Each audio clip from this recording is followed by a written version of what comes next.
देखो बेटा, आज हम लोग जो चालू करने जा रहे हैं, वो क्या चीज़ चालू करने जा रहे हैं? सॉल्यूशन। सॉल्यूशन का रिवीजन है, ठीक है। बहुत आराम से पढ़ेंगे और बहुत जल्दी पढ़ेंगे, तो स्पीड थोड़ी सी फास्ट रहने वाली है नॉर्मल चीज़ से, सही। तो चैप्टर का नाम क्या है? सॉल्यूशन। अच्छा, समझते हैं सॉल्यूशन होता क्या है? कोई बताना चाहेगा सॉल्यूशन क्या होता है? कोई नहीं? चलो मैं बात करता हूँ बेटा। आप लोगों ने पढ़ा होगा, आप लोगों ने पढ़ा होगा मिक्सचर, ठीक है। मिक्सचर पढ़ा था। मिक्सचर क्या होता है? मिक्सचर में क्या चीज़ होती है? आपकी कई चीज़ें जो है मिला दी जाती हैं। ऑब्वियस बात है, आप लोग एक मिक्सचर तैयार कर रहे हैं। मिक्सचर का मतलब है 2 3 4 कुछ भी हो सकता है। वो एलिमेंट हो सकता है, कंपाउंड हो सकता है, anything it can be, metal, non metal, XYZ, कोई भी चीज़। वो आपने ली, लेने के बाद क्या काम किया? उसको मिला दिया। मिलाने के बाद आपके पास जो चीज़ तैयार हुई, that is called as mixture. Mixture के आपने 2 तरीके पढ़े थे, होमोजीनियस और हेटेरोजीनियस, ठीक है। होमोजीनियस और हेटेरोजीनियस। होमोजीनियस और हेटेरोजीनियस 2 तरीके के मिक्सचर थे। बहुत शॉर्ट में लूंगा। इसमें क्या है? होमोजीनियस में तो 2 चीजें होती हैं जो कंप्लीटली डिसॉल्व हो जाती हैं। हेटेरोजीनियस में क्या होगा? 2 चीजें जो कंप्लीटली डिसॉल्व नहीं होती हैं, उनको क्या बोलते हैं आप? हेटेरोजीनियस बोलते हैं। चलो आगे देखते हैं हम, ध्यान दो।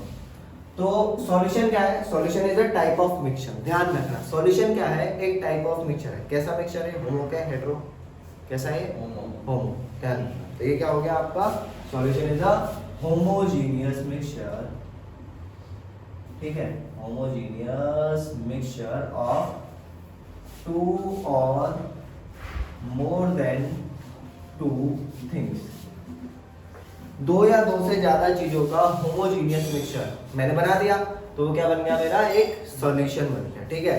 इसका अगर पार्टिकल रेंज देखना चाहोगे तो 0.1 माइक्रोमीटर से क्या होता है? छोटा होता है, ठीक है। इतना ध्यान रखना, छोटा छोटा कम, ठीक है। इससे ज्यादा चला जाएगा तो कॉलॉइड में चला जाएगा, 1 से लेके 10 तक का, ठीक। इतना याद रखना है, बस छोटी सी बात। चलो, अगर मैं 2 चीजों का सॉल्यूशन बना रहा हूँ, यानी कि 2, ओनली कितने कंपोनेंट लिए मैंने? 2, ठीक है। एक ज्यादा एक कम, एक कम एक ज्यादा, कैसे भी ले सकते हो, इक्वल अमाउंट में भी ले सकते हो, एक। तो ऐसे सॉल्यूशन को बोलूंगा मैं बाइनरी सॉल्यूशन। क्या बोलूंगा मैं? Binary solution. बाइनरी का मतलब है यहाँ पे 2, यानी कि 2 चीजों का मैंने मिक्सचर तैयार किया, that is called as binary solution. इसके बाद आगे देखो, फिर समझते हैं। अगर मैंने क्या काम किया? एक कंपोनेंट इसमें बाइनरी सॉल्यूशन में ही, या फिर मैं सीधी सीधी बात करूं, मैंने जो सॉल्वेंट लिया है, ठीक। अभी सॉल्वेंट क्या है पहले इसको समझते हैं। देखो, सॉल्यूशन बनाते हैं तो आपके पास 2 चीजें होती हैं, एक सॉल्यूट और दूसरा सॉल्वेंट। सॉल्यूट क्या चीज होती है? सॉल्यूट वो चीज है जिसको आप किसी चीज में डिसॉल्व करोगे, ठीक है। जैसे एग्जांपल से समझते हैं। एग्जांपल क्या? आपने ग्लास लिया, ग्लास में पानी भर दिया, पानी में क्या डाल दिया? 1 चम्मच चीनी डाल दी, सही है। तो ये चीनी क्या है? तुम्हारी सॉल्यूट है, और जिसमें आप डिसॉल्व कर रहे हो वो क्या हो गया? आपका सॉल्वेंट हो गया। तो वाटर क्या हो गया इस केस में? सॉल्वेंट। बाकी क्या हो गया? तो जिसको घोला जाए वो क्या चीज होती है? हाँ बिल्कुल सही है। और जिसमें घोला जाए वो क्या होगा? आपका सॉल्वेंट। इतना क्लियर? तो अगर मैं यहाँ पे सॉल्वेंट क्या लूं? वाटर। वाटर सॉल्वेंट लेने पे ऐसे सॉल्यूशन को क्या बोलूंगा? Aqueous solution. इतनी चीज क्लियर? जिस सॉल्यूशन में सॉल्वेंट क्या हो? वाटर हो, उस सॉल्यूशन को क्या बोलोगे आप? ठीक। चलो, इतनी सी बात है, ये सॉल्यूशन का इंट्रोडक्शन हो। अभी सॉल्यूशन काम का आता है हमारे, है ना? दिमाग में क्यों पढ़ूंगा, अब क्या काम आ रहा है, ठीक है। सॉल्यूशन आप लोग देखते हो, अधिकतर हम लोग क्या काम करते हैं? अपने आसपास की चीजों को भी ऑब्जर्व करते हैं। एयर एक सॉल्यूशन मान सकते हो, सही है। बहुत सारी चीजें हैं हमारे आसपास की ऐसी जो सॉल्यूशन के फॉर्म में हमारे लिए बहुत यूजफुल होती है, जैसे मेडिसिन हो गया, सही है। और क्या क्या चीज होती है? ठीक, सोचो सोचो सोचो, आराम आराम से छोड़ो। नहीं, मिल्क एक सॉल्यूशन नहीं है, it is a colloidal, colloid है, ठीक है। तो इसके बाद आप और चीज सोचो आराम से, ठंडक दिमाग से, ठीक है। मैं क्या क्या चीज बनाता हूँ? अरे आप लोग नींबू पानी बनाते हो, आप लोग क्या काम करते हो? चीनी को पानी में डिसॉल्व करके पीते हो, आप लोग ग्लूकोज का यूज करते हो। These all things are the solution. ये सारी चीज क्या है? आपकी सॉल्यूशन है, जो हमारे लिए काफी यूजफुल होती है, सही है। तो और हम डेली लाइफ में अपने चारों तरफ अगर हम देखेंगे तो सॉल्यूशन से घिरे हुए। जैसे अगर मैं वाटर भी पी रहा हूँ, मैंने क्या काम किया? नल खींचा, नल खींचने के बाद वाटर निकाला, उसके अंदर भी मिनरल डिसॉल्व है। क्या मुझे मिनरल दिख रहे हैं? क्या उसमें टिंडल इफेक्ट दिख रहा है? क्या चीज दिख रही है? नहीं दिख रही ना। तो ये चीज क्या है? आपका एक सॉल्यूशन है। यहाँ तक चीज क्लियर हो गई? यहाँ तक कोई दिक्कत? चलो आगे चलते हैं। फिर उसके बाद अब सॉल्यूशन समझने के लिए हमने क्या काम किया? चीजों को डिवाइड करना स्टार्ट किया। अब एक बात बताओ, डिवाइड किस तरीके से करोगे भाई? सबसे पहली बात है, आपको समझना है कि आपने कितना अमाउंट डाला है किसी भी चीज का, सही है। तो उस चीज के लिए हम लोगों ने टर्म्स बनानी शुरू करी, that is called as concentration. Concentration का मतलब क्या होगा? हाँ, कोई सजेशन? कंसंट्रेशन का मतलब क्या होगा? कंसंट्रेशन का मतलब होगा इसी है ना। हाँ देखो, कंसंट्रेशन का मतलब होता है कि कितना अमाउंट सॉल्यूट का डिसॉल्व है, ठीक है, ध्यान रखना, कितना अमाउंट सॉल्यूट का डिसॉल्व है, या तो सॉल्यूशन के अंदर या पर यूनिट सॉल्वेंट। मैंने नहीं बोला मास में निकालना है कि वॉल्यूम में निकालना है, सीधा सीधा कंसंट्रेशन का मतलब क्या होता है? सॉल्यूट और सॉल्वेंट का आपको कंपैरिजन करना है, आपने सॉल्वेंट कितना डाला। एग्जांपल था, बहुत इजी एग्जांपल समझाने की कोशिश करता हूँ। अभी आपने चीनी का पानी बनाया था, है? चीनी का पानी बनाया था, पानी का चीनी बनाया था? नहीं, आपने सॉल्यूशन तैयार किया था, एक घोल तैयार किया था, अभी चीनी का पानी किसी ने नहीं बनाया, ठीक है। ध्यान से सुनना, मैं कभी कभी बहुत काम की बात कर जाता हूँ मजे मजे में। आप लोग बनाओ चीनी का पानी, उसे बेचो मार्केट में, ठीक है, महंगा पड़ेगा पानी। चलो ध्यान दो, आपने क्या काम किया? आपने एक स्पून ली थी, जैसा लगता है अजीब अजीब सी स्पून, इतनी खतरनाक वाली, बहुत से लोग तो गलत ले जाते हैं इस स्पून को, भाई ये स्पून ही है, ठीक है। चलो, हमने क्या काम किया कि स्पून इसमें डाली, ठीक। अब हमारे पास क्या है, मैं कितना भी मतलब ये लिया मैंने 200 ml, हर 200 ml में मुझे 1 चम्मच क्या डालनी है? चीनी डालनी है। हर 200 ml में मुझे क्या काम करना है? 1 चम्मच क्या डालनी है? चीनी डालनी है। मैं आपसे पूछूं चाचा कंसंट्रेशन बताना चीनी की, तो आप क्या बताओगे? 1 स्पून पर 200 ml, सही है। 1 स्पून पर 200 ml ना, मुझे तो 100 ml में बताओ। 100 ml में कैसे बताओगे? हाफ स्पून पर 100 ml, है ना, सही है। अब मैं पूछूं आपसे ना 10 ग्राम 1 ml में बताओ, 1 ml तो 1 ml में क्या काम करोगे? हाफ किया तो ये भी हाफ हो गया। अब ये कितना कर रहे हैं हम लोग? 1 ml कर रहे हैं, यानी कि 1/200 कर रहे हैं। तो इसको क्या काम करोगे? वॉल्यूम से डिवाइड कर दोगे सीधा सीधा। तो आपके पास जो चीज निकल के आई, स्पून डिवाइडेड बाय वॉल्यूम, ये तो चीज निकल के आई। अब बाबा एक फॉर्मूला तैयार हो गया, नई चीज, कंसंट्रेशन किस चीज में बता रहे हैं? चम्मच के हिसाब से। अब एक बात बताओ, मेरी चम्मच छोटी, मैं गरीब, ठीक है, आप लोगों की चम्मच बड़ी, एक उधर से लाया, भाई साहब ये भी तो चम्मच है, चमचा लाया इतना बड़ा, ले चम्मच डाला, पानी दिखी ना, है ना, पॉसिबल है ना ये चीजें। तो चम्मच में क्या चीज बता सकते हो तुम? चम्मच में चीज फिक्स करके बता सकते हो? नहीं बता सकते ना। हो सकता है तुम चम्मच में ऐसे करके लाए, ढक 1-2 दाने इधर उधर से टपक गए, पॉसिबल है ना, है ना। तो स्पून से नहीं बता सकते, तो हमें कुछ ऐसी क्वांटिटीज लेनी होगी जिसके बारे में हम फिक्स कर लें उसको और उसका आराम से मेजर कर सकते हैं। तो वो क्वांटिटीज क्या है? देखो, मास और क्या है आपका? वॉल्यूम, वही तो, ये तो है, समझ में आया? सर एक चीज और है, आप अमाउंट ऑफ सब्सटेंस एक चीज में और निकालते हो, दैट इज मोल्स।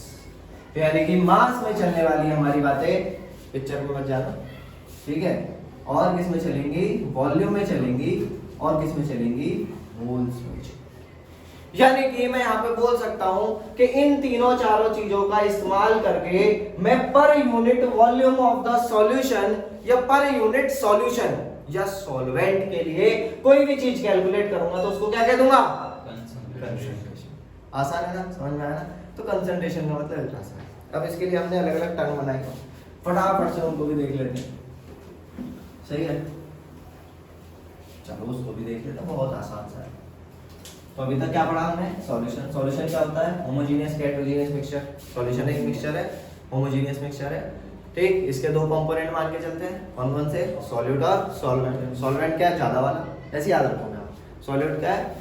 या तो याद, सॉल्यूट क्या है? कम वाला, ठीक है। और आप या तो याद रखोगे जिसमें घोला जाए या जिसको घोला जाए, ठीक। उसके बाद हम लोगों ने पढ़ा कंसंट्रेशन। कंसंट्रेशन समझ लिया, यानी कि अमाउंट ऑफ क्या? सॉल्यूट पर यूनिट सॉल्वेंट या फिर सॉल्यूशन, ठीक है ना। तो इसको क्या बोलोगे आप? कंसंट्रेशन। अब हमने अलग अलग कंसंट्रेशन बनानी स्टार्ट। कितनी चीज सेलेक्ट करी? 3। कौन कौन सी है? मोल्स, दूसरा मास, तीसरा वॉल्यूम। पहले मास वाला से percent W/W, Bablu bye Bablu. ठीक है, चलो बहुत आसान सी चीज है। देखो अभी चीज क्या समझी, अमाउंट ऑफ किसका निकालना है, सॉल्यूट। चाचा जरा ध्यान दो, तो इसका मतलब W/W तो खुद चिल्ला के कह रहा है भाई ऊपर तो मैं ही आने वाला हूँ, कौन आएगा ऊपर, weight of solute upon weight of solution. That is आपका ये क्या चीज है, परसेंट का मतलब मल्टीप्लाई किससे करोगे, इनटू 100। तो ये हो गया, तो परसेंट W/W निकाल दिया। देखो जो मैंने अभी चीज बताई क्या वही हो रहा है भाई, सॉल्यूट का अमाउंट डिसॉल्व करा गया किसमें, per unit mass of the solution.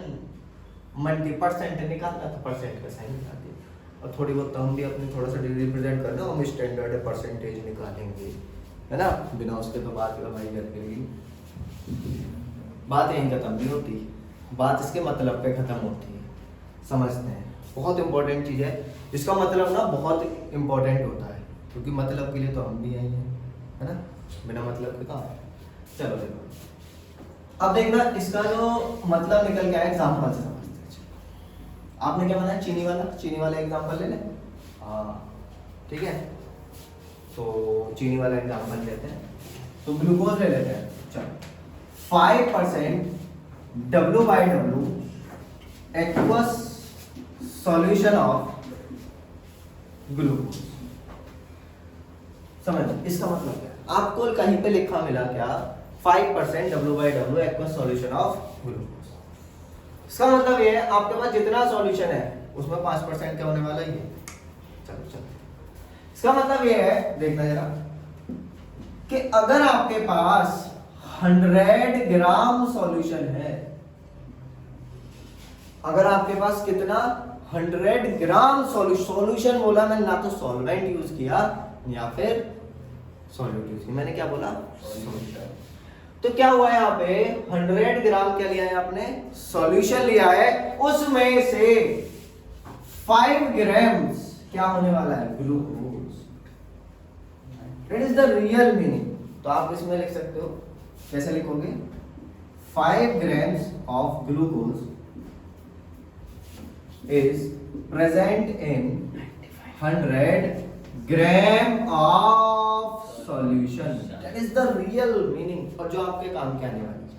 ठीक है, अब इसी चीज से मैं बोलूं, अच्छा आपसे बोला जाए कि यहीं से बता दे चाचा जरा क्या बताना है, कि एक काम करो, मेरे पास 1000 ग्राम सॉल्यूशन है, उसमें कितना ग्लूकोज होगा, बता दोगे ना, आराम से पता चल जाएगा भाई। मुझे क्या पता चल गया कि 100 में इतना है, तो 1 ग्राम में कितना होगा, 5/100। ठीक है, अब इसके बाद आप क्या काम करोगे, 1000 का निकालो तो मल्टीप्लाई क्या कर दोगे, 1000 का। ठीक है, नीचे लिख दे रहा हूँ, नहीं तो बहुत से लोग क्या कहेंगे ज्यादा ही शॉर्टकट अपना रहे भाई, मल्टीप्लाई 1000। आप इसको जैसे ही सॉल्व करोगे कुछ खेल दो, ये तो बहुत अच्छे से आता है आपको, काटा पीटी करना, है ना। तो आ गया, तो ये चीज इस काम में आती है, आया समझ, बहुत सिंपल टर्म आई। पहली टर्म क्या आई, परसेंट W/W है, W/W, ठीक है, परसेंट वेट बाय वेट। चलो आगे चलते हैं, सेकंड टर्म जो आपके आने वाली है वो कौन सी है, हाँ परसेंट वॉल्यूम है, या वॉल्यूम परसेंट किसी के नाम से उसको जानते हैं। ठीक है, अब एक बार मतलब समझा दिया, बार बार का तुम्हें मेरा मतलब नहीं है। परसेंट V/V, परसेंट V/V क्या होता है, जरा ध्यान देना, जो चीज वहां चली थी वेट के फॉर्म में, it will be in the form of volume, सही है ना, it will be in the form of volume. सीधा सीधा, इतना आसान है कंसंट्रेशन।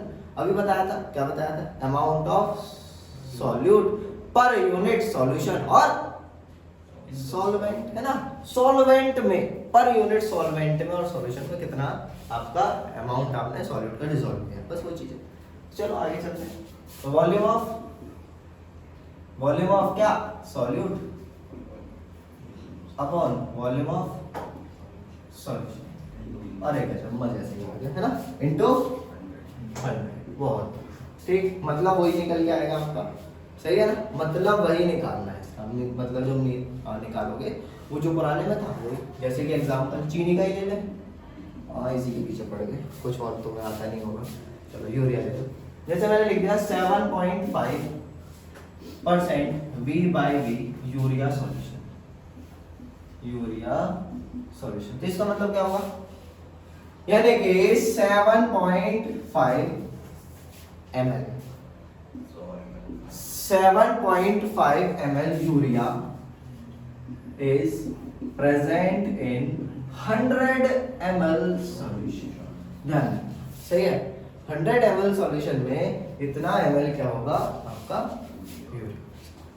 अब किसी किसी के दिमाग में आ रहा हूँ मैं तो लीटर लूंगा, ले ले भाई, कौन मना कर रहा है, हम थोड़े थोड़े में काम चलाएंगे। अब एक बार 100 लीटर सॉल्यूशन देखोगे आप, 100 लीटर सॉल्यूशन, ठीक है, 100 लीटर का तो मतलब समझ जाओ हाथ और दूध, ठीक है। आप जब केमिस्ट्री में काम करते हो तो वैसे ही भाई साहब तुम्हें कंपाउंड ना एकदम पॉइंट के बराबर मिलने वाले, ऐसे करके बिंदी बिंदी सी, ठीक है। तो ऐसे करके ये चीज़ है। चले आगे चले, नेक्स्ट जो कंसंट्रेशन है आपकी, अरे बाप, परसेंटेज W/P। हाँ आप कर लोगे अब तो इसको आराम से, क्लियर होता चल रहा है बिल्कुल। वेट ऑफ सॉल्यूट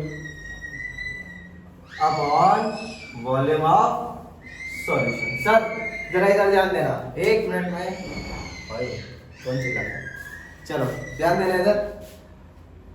इसमें यहाँ पे आपके लिए बहुत आसान हो जाएगा। देखो अभी तक जितनी भी कंसंट्रेशन टर्म्स थी उसमें ग्राम्स को ग्राम से डिवाइड कर रहे थे, ml को ml से डिवाइड कर रहे थे, यानी कि यूनिट्स क्या हो रही थी आप लोगों की, सेम हो रही थी। तो जब यूनिट सेम हो रही थी तो कट रहे थे, और कटने के बाद यूनिट निकल के आ रही थी क्या, यूनिट लेस नहीं आ रही थी ना। लेकिन यहाँ पे अगर मैं बात करूँ, अगर मैं इसको ग्राम्स में लूंगा और इसको किस में लूंगा, ml में ले लेंगे, सही है। यहाँ पे क्या निकल के आ जाएगी आपकी यूनिट, और मल्टीप्लाई तो किससे करनी है, 100। तो भाई परसेंटेज का साइन है तो आपकी मल्टीप्लाई तो 100 से ही करनी है। ये चीज आपको क्लियर होना चाहिए कि परसेंटेज निकालनी है तो 100 के उसमें हम लोग परसेंट निकालते हैं। यहाँ तक समझ में आया ना, पक्का। चले आगे, बहुत जल्दी जल्दी, इतनी जल्दी तो भाई पूछो। चलो आगे बढ़ते हैं, ध्यान दो। नेक्स्ट जो कंसंट्रेशन टर्म बहुत important, that is called as mole fraction. Mole fraction, mole fraction क्या होता है, इतनी सी चीजें समझना, ठीक है। मोल फ्रैक्शन क्या चीज होती है, देखो यहाँ से आपको नाम से ही पता चल रहा है, नाम से ही पता चल रहा है क्या चीज है, मोल है ना। तो यहाँ पे आप मोल्स का फ्रैक्शन निकालोगे। फ्रैक्शन निकालना आता होगा आप लोगों को, देखो बहुत आसान है। फ्रैक्शन निकालना कैसे होता है, एक मान लो आपने डब्बा लिया, डब्बे के बराबर बराबर 4 हिस्से करे, ठीक है। डब्बा लिया, डब्बे के कितने हिस्से कर दिए आपने, 4 में से मैंने एक हिस्से का क्या काम किया, शेड कर दिया, ठीक है। तो आपसे पूछूं कि बाबा क्या निकालना है, शेडेड पार्ट का फ्रैक्शन निकालना है, तो कैसे निकालोगे, 1/4 शेडेड लिख दिया, अपॉन टोटल लिख दिया। तो आपको क्या काम करना है, मोल का फ्रैक्शन निकालना है। क्या काम करना है, मोल का फ्रैक्शन निकालना, दिमाग घुमा। यानी कि अगर मैं किसी का भी मोल का फ्रैक्शन निकालना, चलो एक सॉल्यूशन सेलेक्ट कर ले, ये लो जी। इसमें क्या काम कर रखा है मैंने, A B C, मुझे नहीं पता कौन सॉल्यूट है कौन सॉल्वेंट है, मैंने क्या काम किया, A B C 3 चीज घोल दी इसमें, ठीक है। तो क्या होगा, अब मैं क्या काम करूं, मोल फ्रैक्शन निकालूंगा, ठीक है। तो चाहिए निकालूंगा कैसे करके, ठीक। तो ये आएगा आपका मोल्स ऑफ A, यानी कि ये हो गया, ठीक। अगर मैं मोल फ्रैक्शन निकाल लूं A का, तो मुझे क्या लिखना होगा ऊपर, मोल फ्रैक्शन या मोल्स किसके लिखने होंगे, A के। और टोटल मोल्स किसके, टोटल मोल्स कैसे होंगे, Na plus Nb plus Nc। अब यही तो काम किया था पहले भी, ये डब्बा वाले याद करो, शेडेड, अरे किसका निकाल रहे हो, A का। तो आपने क्या लिख दिया, मोल्स ऑफ A। अब मैं ध्यान देना, मैंने ब्लैक कलर से शेड किया और 2 में कर दिया किससे, ब्लू से, और एक रख दिया अनशेडेड, 3 हिस्से हो गए इसके भी, ये एग्जांपल से। तो अगर आप ये निकालोगे कि ब्लैक वाला शेड कितना है, तो आप क्या काम करोगे, 1/4, यानी कि ब्लैक वाला कितना है, एक डब्बा, अपॉन 1/4 कर दिया। ब्लू वाला निकालोगे तो कैसे करोगे, 2/4, ठीक है। और अनशेडेड निकालोगे तो फिर से 1/4, ऐसे करोगे ना, पक्का। तो यही चीज हम यहाँ पे कर रहे हैं, कौन सी नहीं बात। अगर आप किसके लिए निकालोगे, मोल फ्रैक्शन ऑफ B, तो क्या आएगा, moles of B upon total moles that is Na plus Nb plus Nc। यहाँ तक समझ में आया? यहाँ तक कोई दिक्कत? अब आगे देखो, अगर आप xc की वैल्यू निकालोगे तो कैसे आएगा भाई? सीधी सीधी बात है, Nc is equal to Na plus Nb plus Nc। Nn क्या है? n यहाँ पे रिप्रेजेंट कर रहा है किसको? मोल्स को। बहुत से लोग तो मोल्स ही भूल गए होंगे, क्या दिलवाऊं? मोल्स के तो फॉर्मूले बताते तो 3 तो फॉर्मूले, मुझे उम्मीद है, वैसे उम्मीद पूरी है कि आप लोग मोल्स भूल गए हैं, है ना? Moles is the amount of substance. कितना अमाउंट होता है किसी भी पार्टिकल के? जब नंबर, किसी भी चीज के नंबर जब एवोगैड्रो नंबर के बराबर हो जाता है। अब ये क्या बला आ गई, एवोगैड्रो नंबर, सही है? चलो, तो मोल्स की आप लोग स्टडी बाद में करना, ठीक है? और 11th क्लास का टॉपिक है तो वहाँ पे ज़्यादा मैंने अच्छे से समझाया है, ठीक है? और अगर किसी को कुछ करना है तो 11th क्लास में आप लोग जाके मतलब बता देना मुझे और समझ लेना, ठीक? तो मोल्स के लिए फॉर्मूले N is equal to mass upon molar mass, पूरा अच्छे से समझाया हुआ है 11th, ठीक है? N इज इक्वल टू क्या था? Number of particles upon Avogadro number, और N इज इक्वल टू, ये गैस के लिए वाला फॉर्मूला जो लिख रहा हूँ मैं, वॉल्यूम ऑफ गैस अपॉन 22.4, ये वॉल्यूम होना चाहिए लीटर में। बस ऐसे कुछ फॉर्मूले थे आपके मोल्स के, तो यही फॉर्मूले यहाँ पे देने वाले हैं, सही है? आगे चलते हैं, बहुत बढ़िया। अब जो नेक्स्ट कंसंट्रेशन टर्म आपके जो आने वाली है वो कंसंट्रेशन टर्म हम लोग आगे पढ़ते हैं, समझना, ठीक है? चलो ध्यान दो इधर। नेक्स्ट कंसंट्रेशन टर्म आपके मोलरिटी, बहुत इंपॉर्टेंट है, बार बार यही पूछी जाएगी। क्या है? मोलरिटी। समझना मोलरिटी क्या चीज होती है। मोलरिटी क्या होगा, दिमाग घूम रहा होगा, थोड़ा थोड़ा समझ रहे होंगे आप लोग भी कि अब हम किस में एंट्री मार चुके हैं भाई, मास और वॉल्यूम छोड़ दिया हम लोगों ने, है ना? मास और वॉल्यूम की बात नहीं हो रही, अब क्या आने वाला है आपके पास? मोल्स आने। तो अगर मैं यहाँ पे मोलरिटी की बात करूं तो मैं लिख दूं सीधा सीधा मोल्स पर यूनिट वॉल्यूम।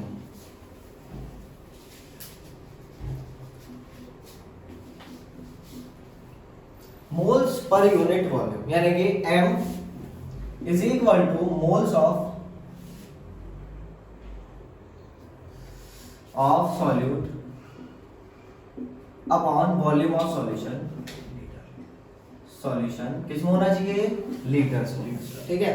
किस में होना चाहिए? लीटर में होना चाहिए। इसके बाद आगे देखो, यहाँ से एक चीज पता चल गई, moles upon volume of solution. अगर ये ml में होता है तो देखो, अगर ये ml में हुआ तो आप क्या काम करोगे? ऊपर 1000 की मल्टीप्लाई करोगे, सही है भाई? आप सीधा सीधा इसको चेंज करोगे, अपॉन 1000 करोगे, वो ऊपर चला जाएगा, मल्टीप्लाई हो जाएगा, इसमें कोई उतना बड़ा कैलकुलेशन नहीं है, सही?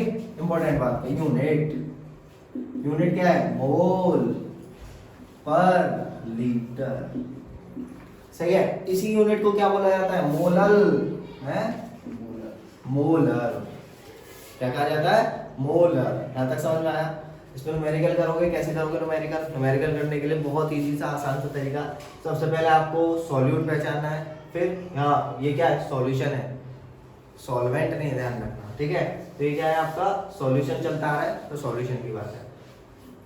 फिर आपने क्या काम किया? सबसे पहले क्या पहचान लिया? सॉल्यूट के मोल्स निकाले, वॉल्यूम रख दिया, क्वेश्चन कर दिया, ठीक है? पर इतने आसान से बहुत इजी क्वेश्चंस होते हैं, सही? इतनी चीज समझ में आ गई? यहाँ तक कोई दिक्कत किसी को? नेक्स्ट जो कंसंट्रेशन टर्म आने वाली है वो आने वाली है आपकी कौन सी? बताओ। चलो नॉर्मेलिटी के बारे में बात करते हैं, ठीक है? नॉर्मेलिटी एन, बहुत दिमाग खराब होता है, सही है? नॉर्मेलिटी आप लोग को कभी भी निकालनी है, वैसे आपका फॉर्मूला बता देता हूँ। Number of gram equivalents upon volume of solution in litre. Volume of solution किस में होना चाहिए? लीटर्स में होना चाहिए, सही है? इसके बाद आगे बात करते हैं हम लोग, ठीक? ग्राम इक्विवेलेंट्स कैसे निकाले जाते हैं? आपको याद है या नहीं? याद नहीं होगा, मुझे पता है। ग्राम इक्विवेलेंट्स का बताएगा कोई? हाँ, वेट अपॉन इक्विवेलेंट वेट, ठीक है? ये आ गए नंबर ऑफ ग्राम इक्विवेलेंट्स, ठीक है? ग्राम इक्विवेलेंट्स कैसे निकल के आए आपके? यहाँ तक समझ में आ गया? ग्राम इक्विवेलेंट्स वेट अपॉन इक्विवेलेंट। अब ये इक्विवेलेंट वेट कैसे निकल के आएगा? इक्विवेलेंट वेट कैसे निकल के आएगा आपका? Molecular weight, upon valency factor, equivalent weight upon valency, सारी चीज आपकी रिवाइज होती चली जाएंगी, बस फोकस इधर रखो, ठीक है। Molecular weight upon valency factor. अब ये वैलेंसी फैक्टर क्या होता है? सॉल्ट के लिए चार्ज ऑन कैटायन और एनायन, ठीक है। एसिड के लिए H प्लस आयन रिप्लेसेबल, ठीक है। बेस के लिए बेस के लिए क्या होगा? OH माइनस आयन या रिप्लेसेबल OH माइनस आयन, ठीक है। इतनी सी बात याद रखनी है, आपका ये निकल के आ जाएगा, सही है। नॉर्मलिटी के क्वेश्चन हम करेंगे ही नहीं इससे, सही है। नॉर्मलिटी के क्वेश्चन हम करेंगे N is equal to NM, यानी कि आपको नॉर्मलिटी के क्वेश्चन दिमाग में ऐसे करना है, ठीक है। N क्या है आपका? N है यहाँ पे वैलेंसी फैक्टर। बस आपको क्या काम करना है? वैलेंसी फैक्टर किसी का भी पहचानना है, मोलैरिटी कैलकुलेट करनी और मल्टीप्लाई कर देना, काम खत्म, इतना सा, ठीक है। आप लोग इस तरीके से किसके करेंगे क्वेश्चंस? किसके करेंगे आप? नॉर्मलिटी के। लास्ट कंसंट्रेशन टर्म जो आपकी रहेगी वो है आप लोगों की मोलैरिटी। मोलैरिटी लास्ट में क्यों कराई अभी समझ में आएगा। अच्छा, नेक्स्ट कंसंट्रेशन टर्म आपकी मोलैरिटी। मोलैरिटी क्या होता है? मोल्स ऑफ, देखना, मोल्स ऑफ सॉल्यूट, अरे हर बार सॉल्यूट ही आना है भाई ऊपर, अपॉन मास ऑफ सॉल्वेंट, ध्यान देना। और किस में चाहिए मास भी? केजी में चाहिए, ठीक है, ध्यान देना। मोल्स अपॉन मास, यहां तक समझ में आ गया? इतनी चीज क्लियर। तो अब देखो सब सारे कंसंट्रेशन टर्म्स में क्या आ रहा था आपका? Solution solution solution. एक अकेली कंसंट्रेशन टर्म है जिसके अंदर क्या आ रहा है? मास। समझ में आ गया ना? इतनी चीज क्लियर है? यहां तक कोई दिक्कत किसी को? ठीक। अब अगर ये ग्राम्स में दिया जाएगा आपको मास, तो आप क्या काम करोगे? ऊपर किससे मल्टीप्लाई कर दोगे? 1000 से मल्टीप्लाई कर दोगे, ठीक है ना? आसान है, बहुत इजी है, पहले की तरह है, सही। अब इसमें देखो, अब हमें अलग अलग कंसंट्रेशन टर्म्स निकाल लिए हम लोगों ने, अलग अलग कंसंट्रेशन टर्म्स हमसे जितनी हो सके हमने बना ली। बनाने के बाद हमने देख लिया, क्वेश्चंस भी कर लिए, उसके बाद आगे देखो क्या चीज होती है। देखो दिक्कत क्या हो रहा था कि सारे कंसंट्रेशन टर्म्स जो है हमारे वो क्या हो रहे थे आपके, जैसे जैसे मैं टेम्परेचर चेंज कर रहा था ना, तो टेम्परेचर चेंज करने से क्या हो रहा था, आपके कंसंट्रेशन टर्म बदल रहे थे। क्यों? देखो आपको ये चीज पता है कि जब जब मैं टेम्परेचर इंक्रीज करूंगा तो वॉल्यूम उसके डायरेक्टली प्रोपोर्शनल होता है। तो टेम्परेचर इंक्रीज करने से क्या होगा? Volume increase. अरे कैसे चाय बनती देखिए, सब लोगों ने देखी होगी बाबा, ऐसा तो कोई नहीं होगा। जैसे जैसे टेम्परेचर इंक्रीज होता है तो चाय ऊपर आती है, पूरा पतीला भर के, भाई मजे आ गए, तेज की चाय। टेम्परेचर कम हुआ, चाय फिर से पिचक गई, हुआ ना ऐसा, है ना? सब लोगों ने ये चीज तो देखी है ना भाई। तो क्या हुआ? टेम्परेचर इंक्रीज करने से वॉल्यूम इंक्रीज हो गया, वॉल्यूम इंक्रीज। तो आपका इसका मतलब देखो आपके पास N/V था, ठीक है, ग्राम्स इक्विवेलेंट अपॉन V था, यानी कि जिस जिस कंसंट्रेशन टर्म में आपका वॉल्यूम आ रहा होगा वो चेंज होगी कि नहीं होगी? ऑब्वियस बात है, वो चेंज हो जाएगी। तो इसका मतलब एक इकलौती ऐसी कंसंट्रेशन टर्म है जिसके अंदर क्या नहीं आ रहा? वॉल्यूम नहीं आ रहा। तो इसका मतलब टेम्परेचर पे ये इंडिपेंडेंट है। तो इस वजह से सारी कंसंट्रेशन टर्म्स में सबसे ज्यादा प्रेफरेंस किसको दी जाती है? मोलैरिटी को दी जाती है। यहां तक समझ में आ गया? यहां तक कोई दिक्कत? चलो अब देखो इसमें एक छोटी सी बात और, यहां तक क्लियर हो गया तो देखो, अब मैं मान लो दो सॉल्यूशन ले लूं, ठीक है, इक्विवेलेंट सॉल्यूशन लिए यार, इक्विमोलर सॉल्यूशन लिए। इक्विमोलर सॉल्यूशन क्या है कि दोनों के मोल्स क्या है? बराबर है। आपको इक्विमोलर सॉल्यूशन दे दिए और दोनों के मोल्स क्या है? बराबर। उनमें से आपको क्या काम करना है कि एक का मोलरिटी या मोलैरिटी आपको गिवन होगी और दूसरे की कैलकुलेट करनी है। तो आप क्या काम करोगे? देखो आपको पता है M is equal to N/V। तो पहला वाला जो सॉल्यूशन है M1 V1 और N तो सेम ही है, ठीक। दूसरा वाला सॉल्यूशन आया N/V, सही है। वॉल्यूम चेंज है, ऐसे तो नहीं बोला ना, मोल्स ही तो इक्वल बताए, तो मोल्स इक्वल हो गए, वॉल्यूम सही है ना। अब यहां से बोलेगा कि बाबा आपको क्या काम करना है? M2 की वैल्यू निकालनी है, M1 की वैल्यू निकालनी है, इसकी निकालनी है, उसकी निकालनी है, ऐसे करके आपको बोलेगा। बहुत आसान है। अब देखो N is equal to N, ये दोनों तो सेम है, अगर या तो 1 2 लिखो तो 1 2, N1 is equal to N2। अब N1 की वैल्यू निकालोगे तो क्या आएगी? N1 की वैल्यू आएगी M1 into V1। आपने सॉल्यूशन देख लिया, M1 into V1 is equal to M2 into V। यहाँ तक समझ में आया? यहाँ तक कोई दिक्कत? ठीक, इतनी सी बात है, ये हो गया। ठीक है, अगर मैं मिक्सचर बनाता हूँ दो चीजों का और अलग अलग उसके ले रहे, तो वहां पे क्या होगा? देखो एक बात दिमाग में रखना, मैं कैसे करने वाला हूँ, n मिक्सचर। देखो मैंने क्या काम किया, दो सॉल्यूशन लिए, दोनों सॉल्यूशन को घोल दिया, तो मेरे पास जो टोटल नंबर ऑफ मोल्स होंगे वो इंक्रीज होंगे ना, है ना? तो n मिक्सचर क्या होगा, n1 प्लस n2, यही होगा ना? तो n1 की वैल्यू अब अभी तो निकाली थी बाबा, अब मान लो अलग अलग है, तो क्या आ गया? देखो m mixture V mixture is equal to m1 v1 plus m2 v2, you will get your answer. Molarity कोई भी कंसंट्रेशन टर्म, नॉर्मलिटी भी आपके ऐसे ही निकल के आते हैं, सही है ना? इतना समझ में आया? अच्छा बहुत बढ़िया। तो m मिक्सचर, अब बहुत से लोग हैं यार ये भी मिक्सचर कैसे आ गया? अब ऑब्वियस बात है, अगर 1 लीटर ये वाला सॉल्यूशन है, 1 लीटर ये वाला सॉल्यूशन है, दोनों को मिलाओगे तो कितना हो गया? 2 लीटर हो गया बाबा। और क्या काम करना है? तो इन दोनों को v1 प्लस v2 क्या होगा? v मिक्सचर होगा। तो v mixture is equal to m1 v1 plus m2 v2 upon v1 plus v2 लिख दूं, पक्का? ये कहां से आ गया? v mixture is equal to v1 plus, इतना सही है ना? तो ये आपकी सारी की सारी कंसंट्रेशन टर्म्स हो गई। बहुत आसान टॉपिक है, सारी चीजें बहुत इजी है, बस आपको करने आनी चाहिए। ठीक है, तो कंसंट्रेशन एक बार फिर से मैंने जो बताया था क्या था? अमाउंट ऑफ किसका? सॉल्वेंट पर सॉल्व, आप दिमाग में है ना, solute, amount of solute per unit solvent और सॉल्यूशन। सॉल्वेंट किसके लिए? सॉल्वेंट बस एक के लिए, दैट इज। इतनी इंपॉर्टेंट क्यों? क्योंकि टेम्परेचर चेंज होने से इस पर कोई फर्क नहीं पड़ने वाला, बाकी सारी आपको पता चल गई। ठीक है ना? हाँ, नॉर्मलिटी की यूनिट क्या होगी ये बताना है आप लोगों को, है ना? इतना आसान सा क्वेश्चन छोड़ के जा रहा हूँ और बाकी सीधी चीज। ठीक है, चलो फटाफट से देखो इसको, आगे बात करते हैं।